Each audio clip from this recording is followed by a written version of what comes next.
Harnessing Fusion 360's generative workspace might sound like a challenge. After all, its ability to connect design, simulation, and manufacturing into one is like nothing before.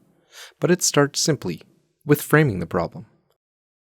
Using the Edit Model workspace, designers can simplify geometry, remove unnecessary parts, and create new bodies specific to the generative setup, such as fasteners and tool clearances. From there, the remaining geometry will be designated as either preserve or obstacle regions. Then, load cases representing the real-world loading conditions and materials are defined, and used to weigh the results against an objective to lightweight or create the stiffest part possible.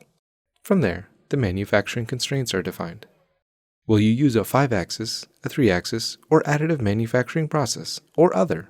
These definitions will account for how you take that digital model into a tangible asset.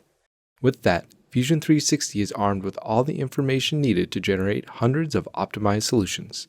Blink and you'll miss these simple steps. All this and more in Fusion 360.